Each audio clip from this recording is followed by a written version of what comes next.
जी अस्सलाम वालेकुम। आप देख रहे हैं English easy tricks with Mohammad Shoaib. ये आज ज़रा कुछ सेंटेंसेस देखते हैं।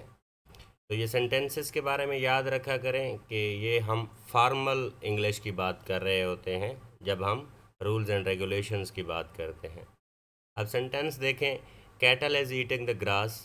तो ये कैटल वर्ड के बारे में एक बात याद रखें कि कैटल हमेशा as a plural noun, collective noun use होता है और इसके साथ ये हमेशा प्लूरल नाउन का हेल्पिंग वर्ब लेता है। तो ये जो ग्रीन सेंटेंस है, कैटल आर ईटिंग ग्रास, तो ये सेंटेंस ठीक है।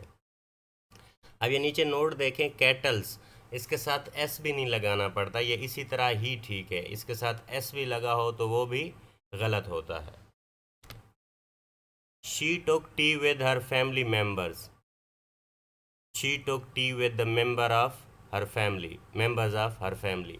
तो एक बात याद रखें, ये जो ऊपर वाला सेंटेंस है ये स्लैंग है, थोड़ा सा इनफॉर्मल हो जाता है, और ये जो है दूसरा सेंटेंस ये फॉर्मल लिया जाता है इंग्लिश में।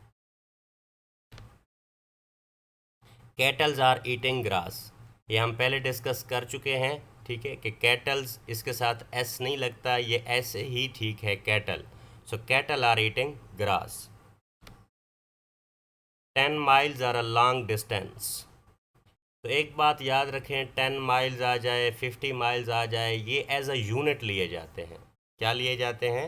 एज अ यूनिट लिए जाते हैं, और इनके साथ फिर सिंगुलर हेल्पिंग वर्ब लगता है, ठीक है। तो ये वर्ब जब भी बेयर करते हैं तो ये सिंगुलर वर्ब बेयर करते हैं। तो 10 miles is a long distance, ठीक है, ये एज अ यूनिट लिए जाते हैं। She gave me a 50 rupees note, ठीक है। तो ये वही जो पीछे वाला हमने सेंटेंस पढ़ा है, ये सेम उसी तरह है। She gave me a 50 rupee note, ठीक है, इसके साथ एस नहीं लगेगा। 50 रुपी जितने करेंसी नोट हैं तो इनको हमेशा एज अ यूनिट लिया जाता है, तो इसके साथ एस ऐड नहीं करना आपने।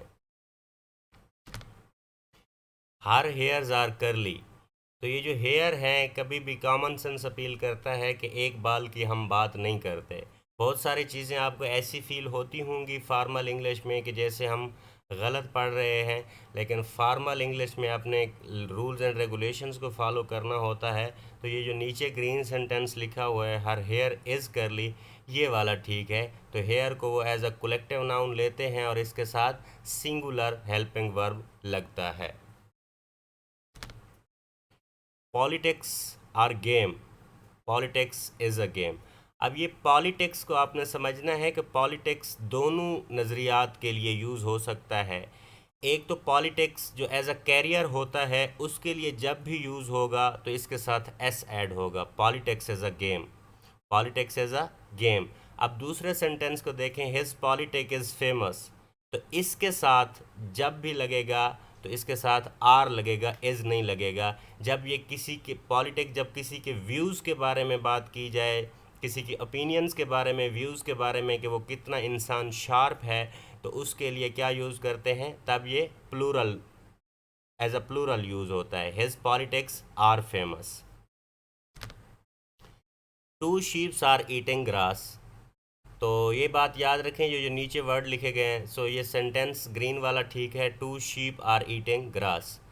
तो ये हमेशा प्लूरल ही और सिंगुलर ऐसे ही यूज़ होते हैं, लेकिन इनके साथ अगर पहले ये वैरायटी लफ्ज़ आ जाए, वैरायटी ऑफ, तो ये फिर इनके साथ एस ऐड करना पड़ता है। Variety of fishes, variety of fruits, variety of sheeps, उसके साथ ऐड होगा। अदरवाइज ये सिंगुलर प्लूरल ऐसे यूज़ होते हैं, इनके साथ एस या एस ऐड नहीं होता। आई लाइक फ्रेश फ्रूट्स, ठीक है, ये जो फ्रूट्स हैं मैंने आपको पहले बताया है, ये जो फ्रूट्स है कलेक्टिव नाउन है, तो इसके साथ आपने एस ऐड नहीं करना होता। I like fresh fruit. तो नेक्स्ट सेंटेंस है, ही grows a variety of fruits, he grows a variety of fruit. तो जब वैरायटी इसके साथ आ जाए तो उस वक्त आपने एस ऐड करना होता है, ही grows a variety of fruits.